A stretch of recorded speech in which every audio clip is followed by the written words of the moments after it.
राधे राधे बच्चों।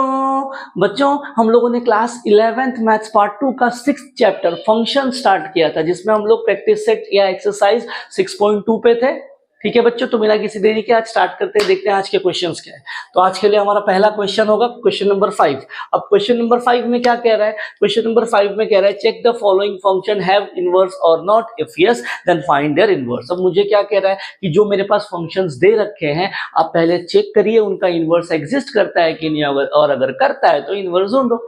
अब पहला सवाल कि भाई साहब अगर मेरे पास कोई फंक्शन दिया है तो मुझे कैसे पता चले उसका इनवर्स एग्जिस्ट करता है कि नहीं?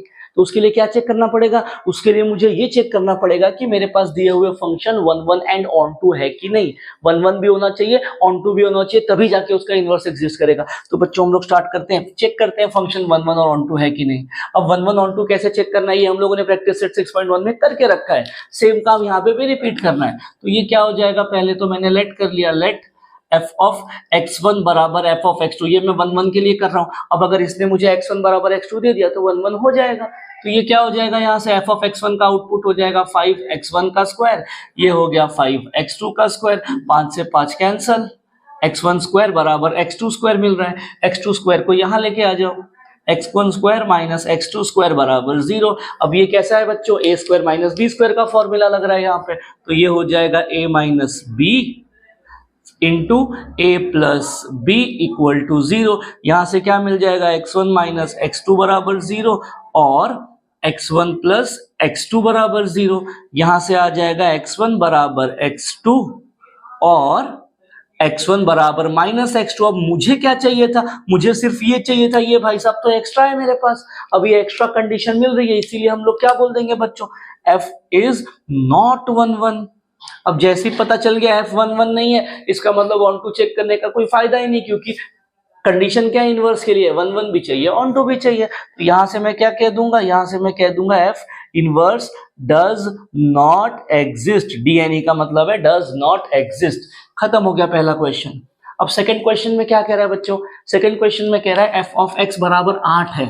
अब इसका क्या मतलब है, ये कांस्टेंट फंक्शन है, आप कोई भी इनपुट डालो आउटपुट 8 ही मिलने वाला है। समझने की कोशिश करते हैं डायग्राम से। ये मेरा आ गया डोमेन, ये आ गया कोडोमेन। अब क्या कह रहा है ये कि मैं कोई भी इनपुट पुट करूं, मैंने मान लिया मैंने x1 x2 x3 x4 ऐसे बहुत सारे इनपुट डाले। अब ये कह रहा है आप कुछ भी पुट करो सबके लिए आंसर ये 8 ही देने वाला है। तो क्या मतलब है, जैसे ही मैं x1 को फंक्शन की गाड़ी में बैठाऊंगा वो 8 पे छोड़ देगा, x2 को भी 8 पे छोड़ेगा, x3 को भी 8 पे छोड़ेगा, x4 को भी छोड़ेगा। अब बच्चों 1 1 की कंडीशन यहाँ पे चेक करो, फंक्शन 1 1 कब बनता है, जब डोमेन का हर एलिमेंट कोडोमेन के यूनिक एलिमेंट पे मैप कर जाए, बराबर है। अब देखो x1 जा रहा है 8 पे, तो अगर x1 8 पे मैप कर गया तो 8 पे और कोई मैप नहीं करना चाहिए। अगर ये हो रहा होगा तो फंक्शन 1 1 होगा। अब यहाँ देखो x1 भी 8 पे जा रहा है, x2 भी जा रहा है, x3 भी, मतलब डोमेन का हर एलिमेंट एक ही एलिमेंट पे जा रहा है, मतलब 1 1 तो होने वाला नहीं है, ये मेनी वन फंक्शन है। तो यहां से मुझे क्या दिख रहा है, as f is constant function it is not 1 1। अब मुझे जैसे ही पता चल गया फंक्शन 1 1 नहीं है, तो यहां से क्या हो जाएगा, f inverse does not exist. यहां से पता चल गया कि भाई साहब f इनवर्स एग्जिस्ट ही नहीं करने वाला है। ठीक है बच्चों, तो ये थे पहले दो क्वेश्चंस। अब बच्चों हम लोग आगे बढ़ते हैं। आगे बढ़ने से पहले हम लोग ये समझेंगे कि अगर मान लो कोई फंक्शन 1 1 भी हो जाए, ऑन टू भी हो जाए, मतलब किसी फंक्शन का इनवर्स एग्जिस्ट करता है, तो उसका इनवर्स फाइंड करने की कंडीशंस क्या है, पहले वो मेथड्स हम लोग समझेंगे, उसके बाद क्वेश्चन स्टार्ट करेंगे। ठीक है, तो बच्चों देखते हैं, अब अगर कोई मेरे पास फंक्शन है ये 1 1 भी हो जाए और ऑन टू भी हो जाए, तो उसका इनवर्स कैसे फाइंड करना है। तो स्टेप्स क्या है, पहला step number 1, put y is equals to f of x। जैसे ही y is equals to f of x कर दिया, step number 2, solve it and get x is in the function of y। क्या करना है वो क्वेश्चन करेंगे तो समझ लेंगे। फिर step number 3, replace x by f inverse of y, we get f inverse of y is equals to function of y। And then step 4, replace y by x। अपना काम हो गया। करना क्या है, कोई फंक्शन 1 1 और ऑन टू हो जाए उसके बाद हम लोग ये काम करेंगे। अब ये क्वेश्चन नंबर 3 है। अब इसको 1 1 और ऑन टू कैसे चेक करना है ये 6.1 में बता चुका हूं, इसीलिए मैं उस पर नहीं जा रहा हूं। ये फंक्शन लीनियर है, इसीलिए 1 1 एंड ऑन टू होगा, वो आप खुद चेक करोगे। ठीक है, तो ये हो जाएगा as f is linear therefore it is 1 1 1 1 and onto, ये मुझे पता चल गया। देयरफॉर मुझे यहाँ पे पता चल गया कि फंक्शन का इनवर्स एग्जिस्ट करेगा। अब स्टेप्स लगाओ। स्टेप नंबर 1 क्या है यहाँ पे? स्टेप नंबर 1 क्या है बच्चों? Step number 1, put y is equal to f of x. तो मैंने बोल दिया लेट y है f ऑफ x के बराबर। अब अगर y f ऑफ x के बराबर है तो ये क्या हो जाएगा? y बराबर f ऑफ x की वैल्यू पुट कर दो, क्या है? 6x minus 7 upon 3। चलो ये मैंने पहला स्टेप खत्म कर दिया। अब स्टेप नंबर 2 क्या कहता है बच्चों? देखो जरा स्टेप नंबर 2 क्या है। स्टेप नंबर 2 कह रहा है कि solve it and get x is equal to function of y। क्या मतलब है इसका? अब यहाँ पे ध्यान से देखो, y अकेला है, x के साथ बहुत सारे लोग हैं, तो यहाँ पे क्या हो रहा है? देखो x अकेला हो रहा है ना, तो मुझे क्या करना है? स्टेप नंबर 2 में इनको सिंप्लीफाई करना है और करने के बाद x को अकेला करना है और y के पास बहुत सारे लोग होने चाहिए, इस तरीके से करना है। तो क्या होगा? 3 को वहां भेज दो, तो ये हो गया 3y is equal to 6x minus 7, minus 7 को वहां भेज दो, तो 3y plus 7 is equal to 6x, 6 को नीचे भेज दो, तो 3y plus 7 upon 6 is equal to x। देखो बच्चों कर दिया क्या हमने?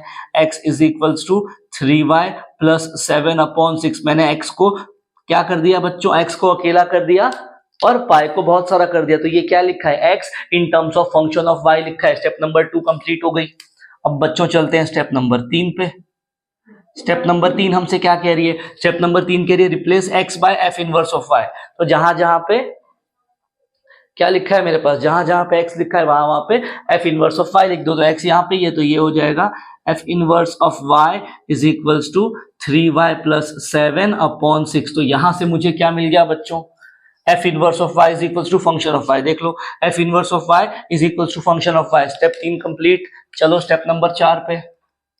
स्टेप नंबर 4 क्या है बच्चों? Step number 4, replace y by x and we get f inverse of x in terms of x। अब यहाँ पे जहां जहां y लिखा है वहां पे x लिख दो, काम हो गया। तो ये क्या हो जाएगा? f inverse of x is equal to 3x plus 7 upon 6। ये बच्चों हमने ढूंढ दिया इनवर्स किसका?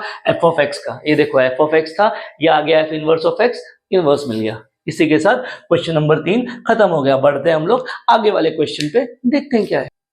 बच्चों चलते हैं 4th क्वेश्चन पे। अब ये वाला फंक्शन भी बच्चों 1 1 ऑन 2 दोनों है, तो पहला काम ये आप चेक करोगे 1 1 एंड 2, तो f of x is 1 1 and on 2। ये मुझे पता चल गया कि फंक्शन 1 1 ऑन 2 है, मतलब इसका इनवर्स एग्जिस्ट करता है। अब अगर इनवर्स एग्जिस्ट करेगा तो अपनी स्टेप लगाओ। स्टेप नंबर 1 क्या है बच्चों? लेट करना है y is equals to f of x। Let y is equals to f of x मान लिया, तो ये क्या है? y बराबर f of x। f of x की वैल्यू क्या है? 4x plus 5। अब जैसे स्टेप नंबर 1 कंप्लीट हो गई, क्या करना है? Solve it and get x is equal to f of x।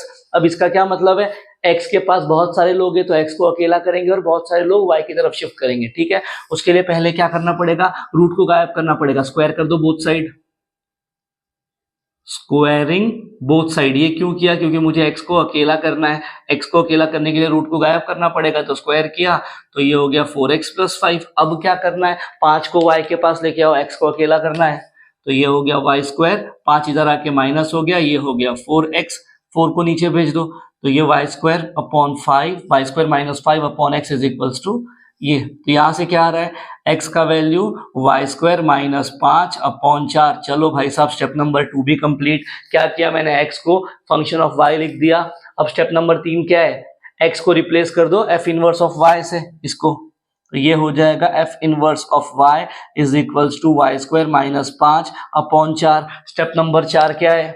y को x से रिप्लेस कर दो, जहां जहां y लिखा है वहां वहां x लिख दो, तो ये क्या हो जाएगा? f inverse of x is equals to x का स्क्वायर माइनस 5 अपॉन 4। ये आ गया बच्चों फंक्शन f का इनवर्स, और इसी के साथ क्वेश्चन नंबर 4 खत्म हो गया। बढ़ते हैं हम लोग क्वेश्चन नंबर 5 पे। बच्चों देखते हैं आगे वाला क्वेश्चन। अब आगे वाले क्वेश्चन में क्या है? f of x is equals to 9x cube plus 8। अब ये फिर से क्यूबिक फंक्शन है, तो 1 1 ऑन 2 होगा, ये चेक आप खुद करोगे।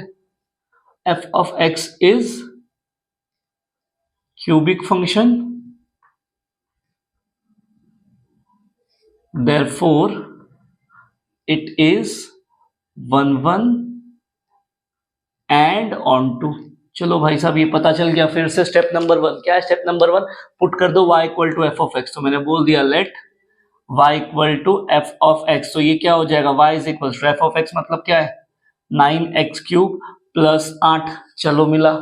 फिर अब इसको सिंप्लीफाई करना है और x को अकेला करना है, तो पहले 8 को उधर भेजो, y minus 8 is equals to 9 x का क्यूब, 9 को उस तरफ भेज दो, तो y minus 8 upon 9 is equals to x cube. अब मुझे x को अकेला करना है तो क्या करना पड़ेगा, क्यूब रूट लेना पड़ेगा, तो ये क्या हो जाएगा y माइनस 8 अपॉन 9 की पावर 1 अपॉन 3 कर दिया, तो ये x अकेला हो जाएगा, बराबर। तो यहां से मैंने क्या कर दिया बच्चों, x is equals to y minus 8 upon 9 की पावर 1 अपॉन 3 अकेला कर दिया इसको। अब जैसे ही हमने x को अकेला करके फंक्शन ऑफ y में लिखा, फिर हम क्या करेंगे, x को रिप्लेस कर देंगे f इनवर्स ऑफ y से, तो ये हो जाएगा f inverse of y is equals to y minus 8 upon 9 की पावर 1 अपॉन 3। चलो भाई साहब ये हो गया। अब स्टेप नंबर 4 क्या है, रिप्लेस कर दो y को x से, जहां जहां पे y वहां पे x पुट कर दो, तो ये हो गया f inverse of x is equals to x minus 8 upon 9 की पावर 1 अपॉन 3, ये आ गया बच्चों इनवर्स। और इसी के साथ क्वेश्चन खत्म हो गया। बढ़ते हैं हम लोग आगे वाले क्वेश्चंस पे। बच्चों क्वेश्चन नंबर 9 में क्या कह रहा है, देखो क्वेश्चन नंबर 9 में हमसे कह रहा है f of x is equals to 2 into mod of x plus 3 दिया है, ठीक है, ऐसे कुछ तो दिया है, और पहले बोल रहा है f ऑफ 2 निकालो, फिर f ऑफ माइनस 5 निकालो। तो पहला क्या है मेरे पास, f ऑफ 2, f ऑफ 2 का क्या मतलब होगा, f के अंदर जहां जहां पे x से 2 पुट करते, तो यहाँ x था 2 पुट कर दिया, ये क्या हो जाएगा 2 into mod of 2 plus 3 into 2, ये कैसा हो जाएगा, देखो 2 इंटू, अब मॉड के अंदर 2 गया, मॉड के पास जादुई शक्तियां क्या है, मॉड माइनस खा जाता है, प्लस को वैसे ही रखता है, तो ये तो प्लस है तो 2 का 2 ही रहेगा, तो ये क्या हो गया, मॉड ने बाहर 2 निकाल दिया, प्लस ये 6, ये क्या हो जाएगा 4 प्लस 6, आंसर आ गया 10। पहला वाला पार्ट खत्म। बी वाला पार्ट क्या है, देखो f ऑफ माइनस 5 निकालना है, तो f ऑफ माइनस 5 में मैं क्या करूंगा, जहां जहां x दिख रहा है माइनस 5 पुट कर दो, तो 2 इंटू मॉड के अंदर माइनस 5 प्लस 3 इंटू माइनस 5, तो ये क्या हो जाएगा बच्चों 2 इंटू, अब मॉड के अंदर माइनस 5 आया, मॉड की जादुई शक्तियां उस अपनी ताकत इस्तेमाल करेंगे और माइनस खा गई, तो क्या बचेगा 5, ये हो गया माइनस 15, तो ये 10 माइनस 15, आंसर आ गया माइनस 5। क्वेश्चन हो गया खत्म। बढ़ो आगे क्वेश्चन नंबर 10 पे। अब इसके अंदर f ऑफ x क्या दिया है, 4 into greatest integer of x minus 3। अब ये ग्रेटेस्ट इंटीजर दिया है, इसकी जादुई शक्तियां क्या है, ये फ्रैक्शन नंबर या पॉइंट वाले नंबर्स को खा जाता है, ठीक है। तो पहला क्या है, देखो a में मुझे f ऑफ 7.2 फाइंड करना है, इसका मतलब जहां जहां पे x है वहां वहां पे 7.2 पुट कर देंगे, तो ये कैसा हो जाएगा 4 इंटू 7.2, पॉइंट खा जाएगा और बाकी बाहर निकाल देगा, तो 0.2 खा के 7 को बाहर निकाल दिया इसने, ये कितना हो जाएगा 28 माइनस 3 कितना हो जाएगा, ये 20 का 5, खत्म हो गया।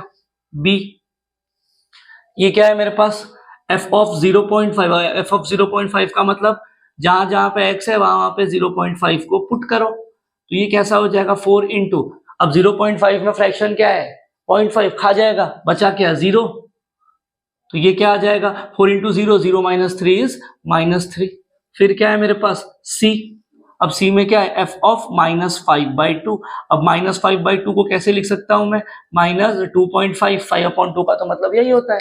अब f ऑफ 2.5 का मतलब जहां जहां पे x दिख रहा है वहां वहां पे 2.5 पुट कर दो, तो 4 into greatest integer of minus 2.5 minus 3। अब इसका आउटपुट क्या मिलेगा बच्चों, माइनस 2.5 में 0.5 तो खा जाएगा और माइनस ए सीधे एक और ऐड कर देगा, तो ये क्या हो जाएगा 4 इंटू माइनस 3, तो ये हो जाएगा माइनस 12 माइनस 3, ये आ गया मेरे पास माइनस 15। बढ़ो आगे डी वाला पार्ट, क्या है डी वाले में मेरे पास f ऑफ 2 पाई, जहां पे पाई का वैल्यू है 3.14, तो ये क्या है f ऑफ 2 इंटू 3.14 क्या हो जाएगा मेरे पास f ऑफ 6.28, ये आ गया। अब मुझे f के अंदर 6.28 पुट करना है, तो ये क्या हो जाएगा मेरे पास जहां जहां पे x रहेगा वहां वहां पे 6.28 को पुट कर दो, तो कैसा दिखेगा ये 4 इंटू, अब 6.28 से ये पॉइंट है खा जाएगा, क्या बचेगा 6 माइनस 3, तो ये हो जाएगा 24 माइनस 3, कितना बचा बच्चों 20 का 1, खत्म हो गया क्वेश्चन। बढ़ते हैं हम लोग आगे वाले क्वेश्चंस पे। अब बच्चों क्वेश्चन नंबर 10 क्या कह रहा है, देखिए क्वेश्चन नंबर 10 में कह रहा है f of x is 2 into fractional part of x plus 5x, ये कुछ तो दिया है। अब मेरे पास ये चारों वैल्यू पूछ रहा है। पहला क्या f ऑफ -1, मतलब x के अंदर जहां जहां f के अंदर जहां जहां x है वहां वहां -1 पुट करो, तो ये 2 into fractional part of -1 plus 5 into -1, तो फ्रैक्शनल पार्ट के अंदर माइनस डालेंगे तो क्या करेगा, इसके पास शक्तियां क्या है, ये क्या करता है, इंटीजर पार्ट खा के आंसर देता है, तो -1 इंटीजर है तो पूरा का पूरा खा जाएगा जादुई शक्तियों से, तो क्या बचेगा 0। तो ये हो गया 2 × 0 प्लस -5, सो आंसर इज बच्चों -5। खत्म हो गया। बी, अब बी वाले पार्ट में क्या है मेरे पास, f ऑफ 1/4, 1/4 का मतलब f ऑफ 0.25, 1/4 का मतलब तो यही है। अब क्या करेंगे, इसमें पुट करो, तो ये 2 × फ्रैक्शनल पार्ट ऑफ 0.25 प्लस 5 × 0.25, ये क्या हो जाएगा बच्चों, 2 × 0.25 क्या हो जाएगा, अब ये पूरा का पूरा फ्रैक्शन है, जैसा है वैसे ही बाहर आ जाएगा, क्योंकि फ्रैक्शनल पार्ट फंक्शन फ्रैक्शन को कुछ नहीं करता है, सिर्फ इंटीजर खा जाएगा, तो ये हो जाएगा 2 × 0.25, ये हो जाएगा 5 × 0.25 मतलब कितना बच्चों 1.25, तो ये हो जाएगा 0.50 प्लस 1.25, ऐड करोगे तो ये हो जाएगा 1.75। खत्म हो गया क्वेश्चन, बढ़ो आगे। सी वाले में क्या कह रहा है, सी वाले में f ऑफ -1.2, तो इसमें क्या हो जाएगा बच्चों, ये हो जाएगा 2 × फ्रैक्शनल पार्ट ऑफ -1.2 प्लस 5 × -1.2। अब ये कैसा हो जाएगा बच्चों, फ्रैक्शनल पार्ट के अंदर -1.2 आ गया, तो सपोज अगर मैंने 1.2 पुट किया होता तो 1 खा के 0.2 आंसर देता, बट माइनस आया, तो मुझे क्या करना पड़ेगा, इसका आंसर क्या मिलेगा मुझे 1 - 0.2, यानी इसका आंसर आएगा 0.8। तो ये हो गया 2 × 0.8 प्लस मल्टीप्लाई कर दो इसको, क्या हो जाएगा 5 × 2 10, 1 कैरी कर गया, 5 और 1 6, तो ये आ गया -6.0। तो ये क्या हो जाएगा, मल्टीप्लाई करेंगे तो 1.8 × 2 16, तो ये 1.6 - 6, तो 6 में से 1.6 गया, क्या बचेगा बच्चों, ये आ जाएगा 4.4 माइनस का, तो ये मुझे मिल गया सी का आंसर। अब चलो डी वाले पे, डी वाला क्या है मेरे पास, f ऑफ -6, जहां जहां पे x है वहां पे -6 पुट कर दो, प्लस 5 × -6। अब फ्रैक्शनल पार्ट के पास पावर इंटीजर खा जाएगा, तो ये -6 खा जाएगा, तो आउटपुट में सिर्फ 0 देगा, प्लस 5 × 6 हो गया -30, तो आंसर क्या आ गया बच्चों -30। क्वेश्चन हो गया खत्म। बढ़ते हैं आगे वाले क्वेश्चंस पे। बच्चों चलते हैं आखिरी क्वेश्चन, क्वेश्चन नंबर 11 पे। अब इसके अंदर क्वेश्चन क्या कह रहा है, क्वेश्चन कह रहा है solve the following for x where mod is modulus. ये अपने पास यहाँ पे फ्रीगेटेशन टीचर वगैरह के नोटेशन के बारे में बोला है। क्वेश्चन में सिंपल क्या बोला है, सॉल्व फॉर x, मतलब जो भी चीज जैसे भी दे रखी है मुझे क्या करना है, सॉल्व करके x की वैल्यू निकालना है। अब यहाँ पे देखो मॉड फंक्शन की बात कर रहा है, तो यहाँ पे एक प्रॉपर्टी लगने वाली मॉड फंक्शन की, क्या होगी वो प्रॉपर्टी, अगर मेरे पास mod of x greater than equal to some a है, तो इसको मैं क्या लिख सकता हूं, इसको मैं ऐसे लिख सकता हूं, x is greater than equal to, जो साइन थी उसको एज इट इज कॉपी कर दिया, राइट साइड पे प्लस a, लेफ्ट साइड पे माइनस a, तो बच्चों ये प्रॉपर्टी यहाँ पे यूज होने वाली है। ठीक है, तो सेम प्रॉपर्टी से इसको क्या हो जाएगा, देखो ये मॉड ऑफ x जैसा ही है, तो ये एज इट इज रह गया। ठीक, साइन क्या है, ये वाली है, साइन जैसी है वैसे ही लिख दिया, राइट पे +5 लेफ्ट पे -5, मुझे x की वैल्यू ढूंढनी, तो 4 को उधर भेजो एक बार, तो कैसा दिखेगा ये, x is greater than equal to as it is, ये +4 है, उस तरफ जाके माइनस हो जाएगा, तो ये 5 - 4, यहाँ पे -4 -5, ये कैसा दिख रहा है, x is greater than equal to 1 less than equal to -9, ये मुझे मिल गई बच्चों x की वैल्यू। क्वेश्चन हो गया खत्म। चलते हैं हम लोग थर्ड वाले पे, सेकंड वाला बाद में करेंगे, पहले थर्ड वाला।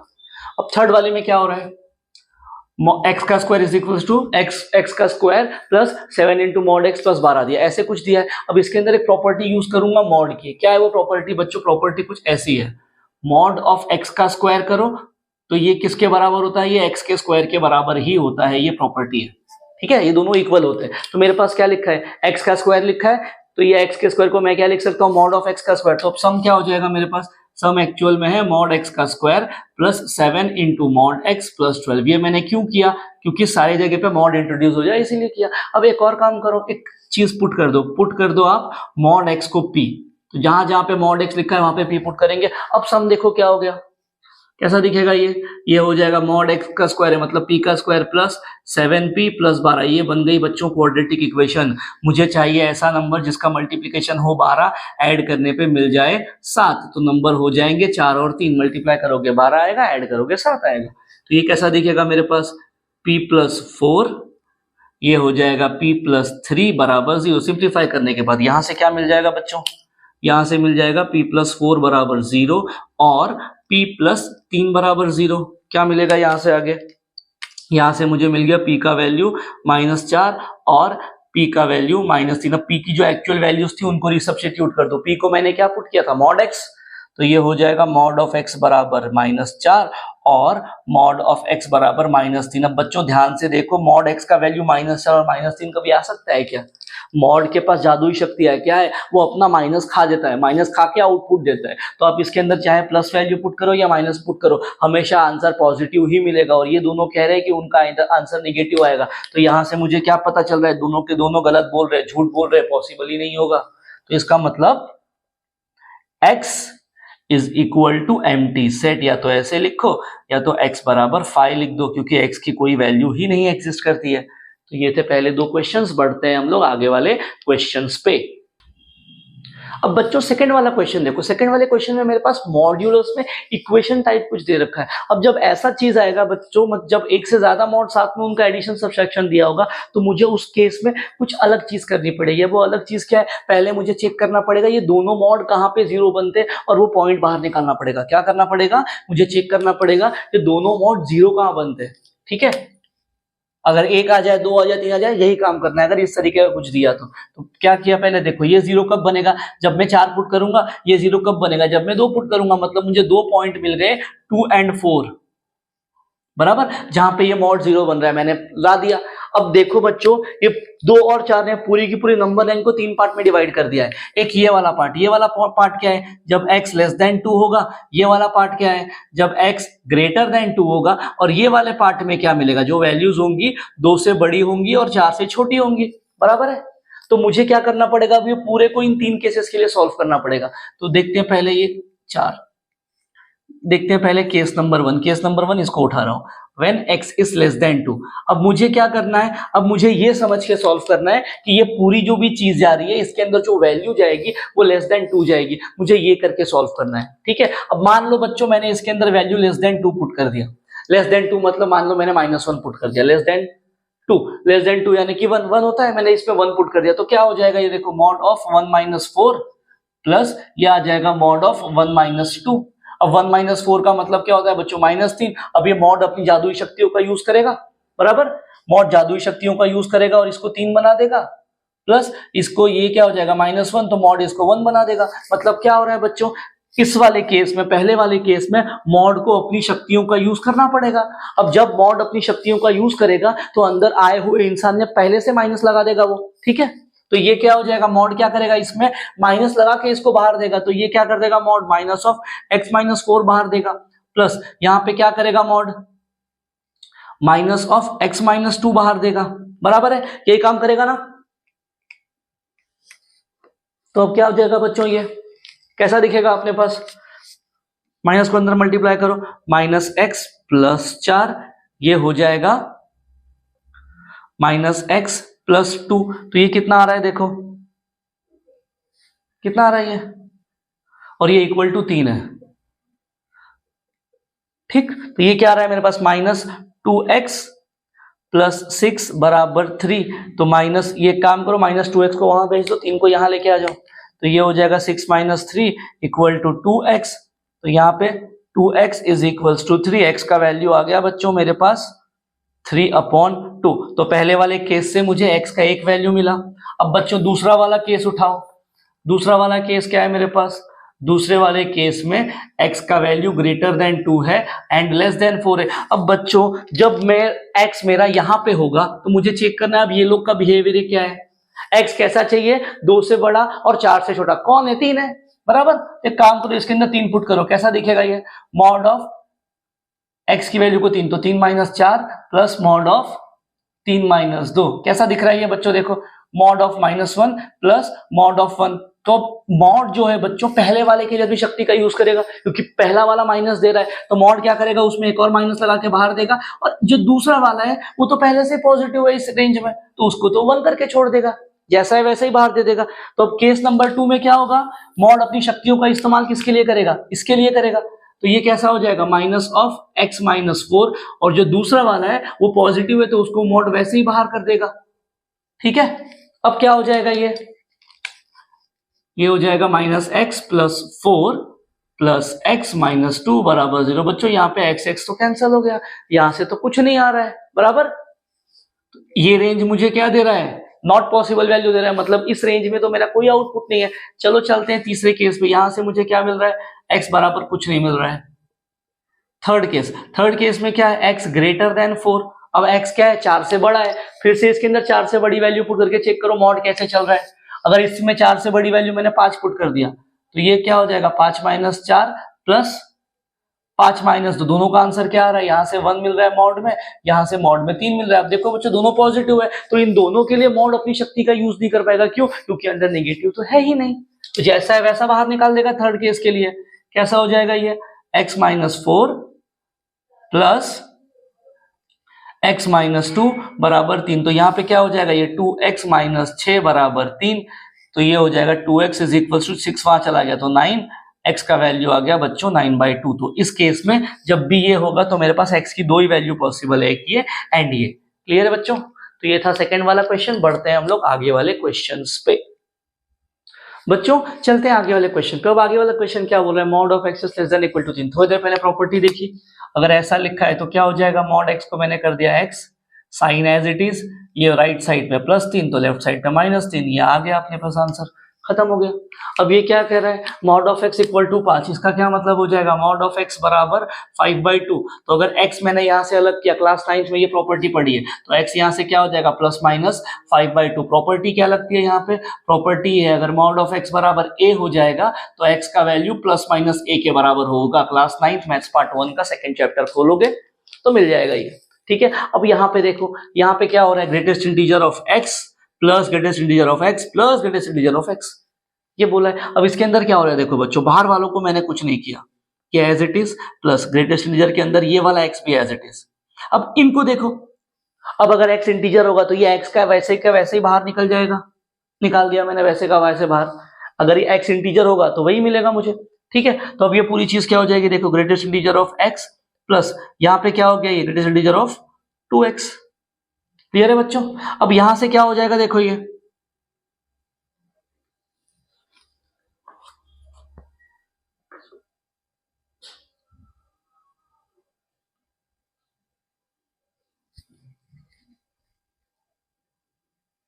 अब बच्चों अगर ये वाला x भी इंटीजर होगा तो ये क्या मिल जाएगा मुझे, x प्लस ये वाला इंटीजर होगा तो ये भी 2x एज इट इज। तो ये मेरे पास क्या हो जाएगा, ये देखो जरा, ये क्या मिल जाएगा मुझे, ग्रेटेस्ट इंटीजर के अंदर 3 × x बराबर।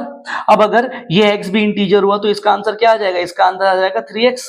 और ये सारी वैल्यू किसके बराबर दे रखी है मुझे, 9 के बराबर दे रखी है। तो यहां से क्या आ रहा है, 3x बराबर 9, तो x का वैल्यू क्या आ गया मेरे पास, x का वैल्यू आ गया 3। क्वेश्चन हो गया खत्म। वहां पे देखो वो क्या कह रहा है, ये कह रहा है फ्रैक्शनल पार्ट ऑफ x का वैल्यू ग्रेटर देन 4।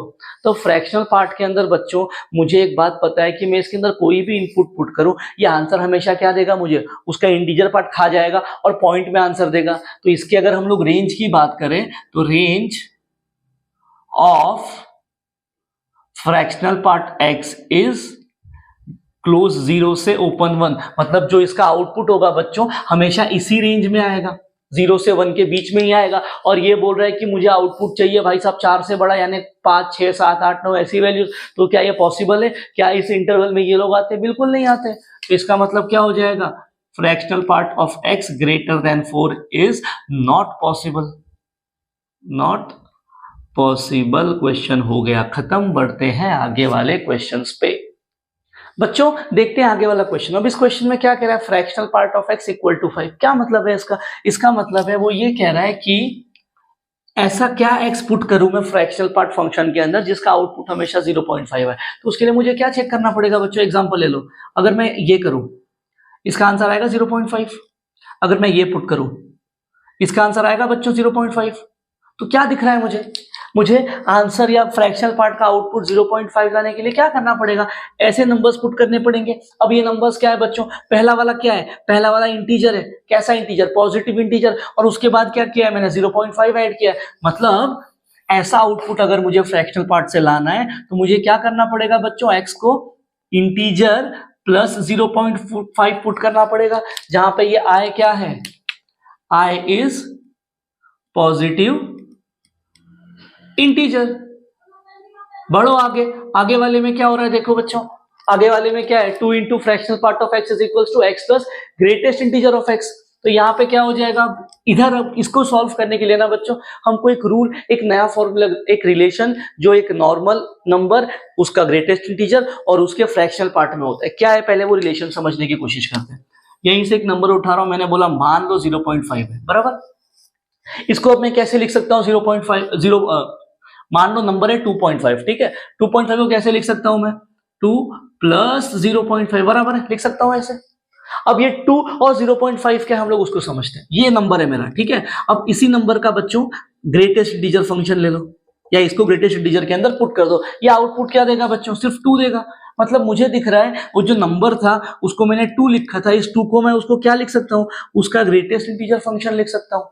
अब ये क्या है 0.5, एक काम करो 2.5 को फ्रैक्शनल पार्ट में पुट कर दो, आंसर क्या आएगा 0.5। मतलब इन भाई साहब को मैं ऐसे लिख सकता हूं। तो यहां से मुझे क्या दिख रहा है कि वो जो मेरा नंबर था 2.5, अगर मैं उसको ऐसे रिप्रेजेंट करूं, greatest integer of 2.5 plus fractional part of 2.5, तो मुझे वही मिलेगा जो हमने थोड़ी देर पहले लिखा था, 2 प्लस 0.5 दिख रहा है। तो मैं किसी भी नंबर x को उसके ग्रेटेस्ट इंटीजर पार्ट प्लस उसके फ्रैक्शनल पार्ट में लिख सकता हूं। तो यहां से मेरे पास रिलेशन क्या आया, अगर 2.5 को मैं x बोल दूं तो x is equals to greatest integer of x plus fractional part of x। ये आ गया बच्चों मेरे पास नया फॉर्मूला, ये मुझे याद रखना है और इसी का यूज करेंगे इस सम को सॉल्व करने के लिए, ठीक है।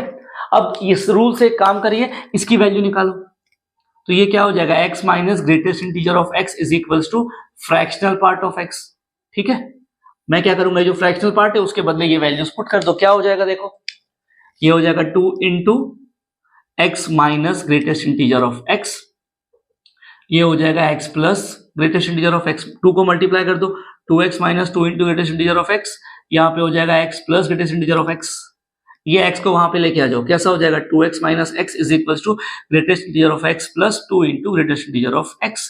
ये कैसा हो जाएगा 2x माइनस x हो गया, x is equals to 3 into greatest integer of x। अब मेरे पास ये इक्वेशन आई है और मुझे इसको सिंप्लीफाई करके x का वैल्यू आना है।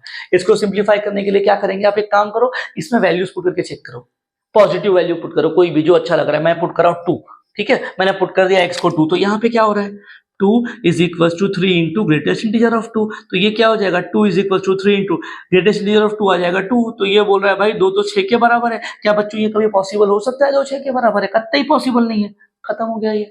अब एक काम करो, कोई निगेटिव नंबर पुट करो, मैं पुट कर रहा हूं -4, ठीक है, मैंने पुट कर दिया -4 is equals to 3 into greatest integer of -4, तो ये हो जाएगा -4 इक्वल टू 3 इंटू -4 का आउटपुट क्या है ग्रेटेस्ट इंटीजर के अंदर, -4 ही आएगा। तो ये आ रहा है -4 बराबर -12। बच्चों कभी पॉसिबल है ये, कतई पॉसिबल नहीं है। तो मतलब मुझे क्या दिख रहा है, मेरे को इसके अंदर ना तो positive value as an output मिलेगा ना निगेटिव वैल्यू मिलेगा, क्योंकि दोनों से ये सेटिस्फाई नहीं हो रहा है। एक काम करो 0 पुट करो, देखो क्या हो रहा है, 0 is equals to 3 into greatest integer of 0, तो ये 0 बराबर ये हो जाएगा 3 इंटू 0। देखो बच्चों राइट हैंड साइड बराबर लेफ्ट हैंड साइड, तो आ गया 0 के लिए। मतलब यहां से मेरे पास एक ही पॉसिबिलिटी क्या है बच्चों, कि x की जो वैल्यू होगी वो 0 होगी, उसके अलावा कुछ नहीं होगा। तो इसका आंसर क्या आ गया, इसका आंसर आ गया x बराबर 0। और ये था हमारा आखिरी क्वेश्चन। इसी के साथ प्रैक्टिस सेट 6.2 खत्म और हमारा आज का कोटा भी पूरा हुआ। ठीक है बच्चों, अब नेक्स्ट वीडियो में हम लोग मिलेंगे नए चैप्टर के साथ, तब तक के लिए जय श्री राम।